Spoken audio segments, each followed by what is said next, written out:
of the things I do when I talk to groups about improv and introduce this concept is I have them think about a time when everything sort of went according to plan. And people will usually, there's sometimes stories, although people also laugh and they're like, that has never happened. But then I'll ask the flip side, which is a time that you had to go off script, or there even wasn't a script, there wasn't a plan, and you just had to find your way. And a lot of people will talk about vacations. So I wonder if you, if you would be willing to tell a story of how that played out for you. Yeah, I'd be happy to do that. Yeah. Well, I got married a little over a year ago. Yep. And my husband and I, we did it ourselves, Yeah. you know, and we planned it, and it went perfectly. Wow. It was the wedding we wanted. Yeah. Oh, that's so great. And the honeymoon was really an afterthought. Yeah. Yeah.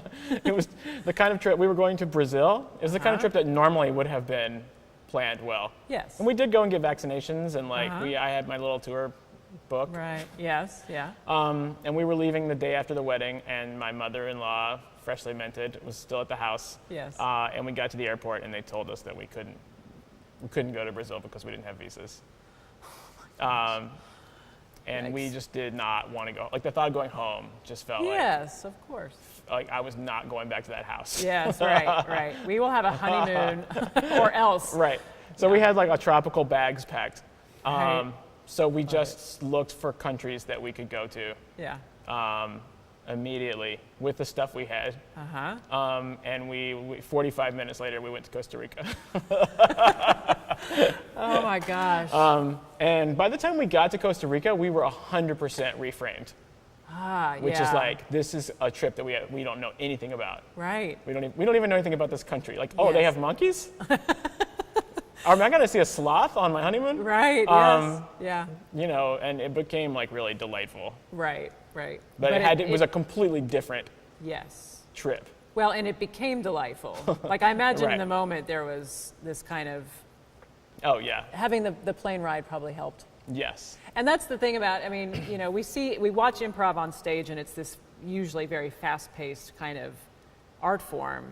And one of the things that I really try to help people see is when you're improvising your life, it doesn't turn on a dime usually. I mean, there's incremental steps you take, and there's the resistance that you feel, and then you just get over the resistance. And it sounds like that was this initial like, oh crap.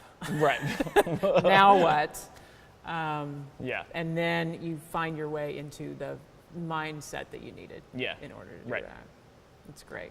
I do think I learned from improv that you can be like well prepared to improvise, which is not the same as thinking you're in control.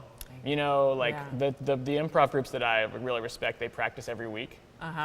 And I'm like, what are you practicing? Right. Yes. But they really are practicing improvising. Right. Yeah.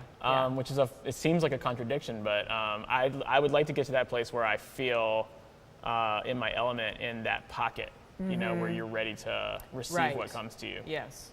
So when you were in this experience with your honeymoon, were you like, we are improvising? Or is it something you look back and go, that is, I mean, does that language kind of I think I used an improv hashtag on Facebook that day. Right. Yes. And do you have a lasting kind of image of that trip, besides the sloths and the monkeys? I really do. I honestly, there was a beach where there were so many monkeys. Yeah. Like there were more monkeys than people. I love it. And I saw a monkey walk by with a juice box. Nice. And I was like, that's not yours. Let's be honest. That's not yours. You took that from somewhere. And I did have a moment of just thinking, this is like so hilarious and so not the trip that we planned. Right. Well, and it reminds me of the, you know, what is it? Comedy is tragedy plus time. You know, like, I mean, in the moment, it sounds like you guys shifted in relatively short order. But those stories that people tell in these workshops, you can tell at the time it was not. Yeah. And then it became, you know, the stories where everything goes according to plan are lovely. I mean, you had a wonderful wedding, right? But there's just something magical when you can look back and go, wow, look what we muddled through, and it was wonderful. Because it feels like a gift. Yeah, yeah, yeah.